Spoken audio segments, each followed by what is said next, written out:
আগে ইব্রাহিমের বার্ষিক মাহফিলের দ্বিতীয় দিনের আসরের জামাত অনুষ্ঠিত হতে যাচ্ছে। হইতে পারে এই জামাত, এই নামাজ আমাদের জন্য কাহারো হায়াতের শেষ নামাজ। ভাই সাহেবান, একটু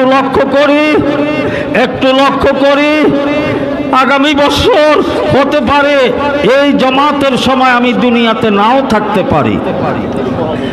আমি এই নামাজটাকে হায়াতের শেষ নামাজ, ইন্নামাল আমালু বিল খাওয়াতিম, হায়াতের শেষ নামাজ মনে করে গায়রুল্লাহকে অন্তর থেকে দূর করে আল্লাহর কুদরতি কদমে সিজদা দেওয়ার জন্য তৈয়ার হয়ে যায়। গাদা সবাই মনে করছে, গাদায় মনে মনে ফোন নিয়ে ফেলছে। যখন আমার প্রিয়জন পৃথিবীতে নাই, আল্লাহর হাবিব দুনিয়াতে নাই, এই দুনিয়াতে বেঁচে আমার লাভ হবে না। আমি আল্লাহর হাবিব সাল্লাল্লাহু আলাইহি ওয়াসাল্লামের প্রেম ভালোবাসায় নিজের জীবনকে কোরবান করে দিব, উৎসর্গ করে দিব। গাদা মোটা রশি দিয়ে বাঁধা ছিল, কলকৌশলে গাদা রশি ছিঁড়ে ফেলল। মরুভূমিতে পাগল হয়ে দৌড়তেছে, মরুভূমিতে চিল্লায় আর দৌড়ে জায়গা তালাশ করতেছে আল্লাহর হাবিব সাল্লাল্লাহু আলাইহি ওয়াসাল্লামের প্রেম ভালোবাসায় নিজের জীবনকে উৎসর্গ করে দেওয়ার জন্য। একটা গাদা রে ভাই, গাদা।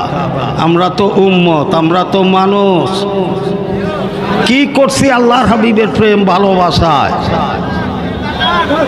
দাড়ি সাইচ্চা বোসা বানাই। দাড়ি রাখা সুন্নত নয়, দাড়ি রাখা ওয়াজিব, দাড়ি রাখা ওয়াজিব, দাড়ি রাখা ওয়াজিব। কি কথা বোঝেন আমার? দাড়ি রাখা ওয়াজিব, ওয়াজিব। সুন্নত বলে হাদিসের দ্বারাতে সাবেত হয়েছে দেখা। আর দাড়িগুলির কি অবস্থা করে রসুলের প্রেম ভালোবাসা। এক ভাই আমার অত্যন্ত মহব্বতের, মদিনা যাইয়া দেখি মাশাল্লাহ সুন্দর দাড়ি। আমি বললাম মাশাল্লাহ মাশাল্লাহ, আল্লাহ কবুল করুক। হুজুর, রওজা আতারের সম্মুখে দাড়ি ছাড়া যায় আম কেমনে? বাংলাদেশে আইয়া দিই দাড়ি নাই। কি ও কহেন না রওজা আতার, এন কি রওজা আতার আছে না? ভাই সাহেবান, একটা গাদা আল্লাহর হাবিব সাল্লাল্লাহু আলাইহি সাল্লামের প্রেম ভালোবাসায় পাগল হইয়া দৌড়তেছে